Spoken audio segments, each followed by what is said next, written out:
Amis internautes, n'oubliez pas de liker, de vous abonner et de cliquer sur la note de notification pour ne rien rater. À Parakou, les conséquences de la pluie de grêle et des vents violents du dimanche 17 mai sont encore visibles dans plusieurs zones de la ville. Des maisons et plusieurs établissements scolaires ont été touchés par les intempéries.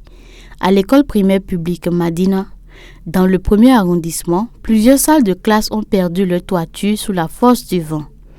Après le cri de cœur lancé par les responsables de l'établissement et les populations du quartier, la mairie de Parakou a apporté une réponse rapide ce mercredi 20 mai 2026 en engageant des travaux de réfection des bâtiments endommagés.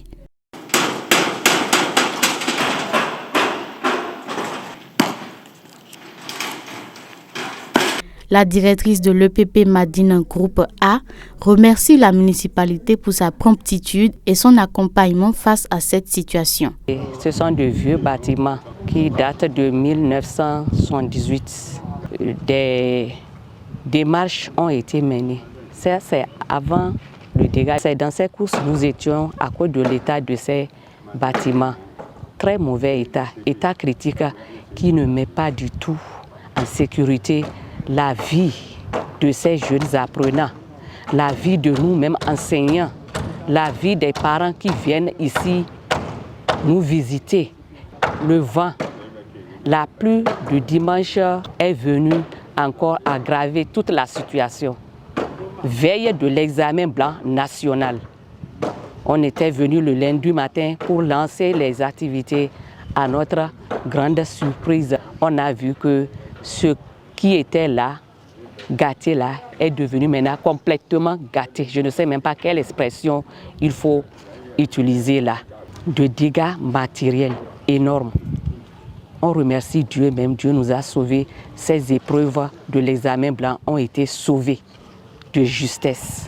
Voilà aujourd'hui ce grand jour, mercredi 20 mai. C'est la joie présentement puisque la mairie a répondu favorablement.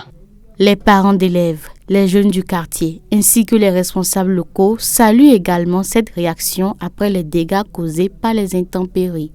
Et vous voyez aussi aujourd'hui, c'est une joie qui nous anime du fait que cette situation a été bien prise en compte avec conscience et promptitude. C'est le moment de le remercier, de l'encourager à continuer sur cette bonne lancée. Il a déplacé au moins les tôles et les madriers pour la réfection de cette salle. Nous disons merci aussi au maire.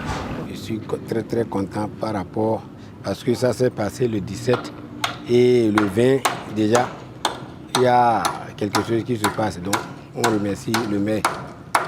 À travers ces travaux de réfection, un soulagement se lit désormais sur les visages.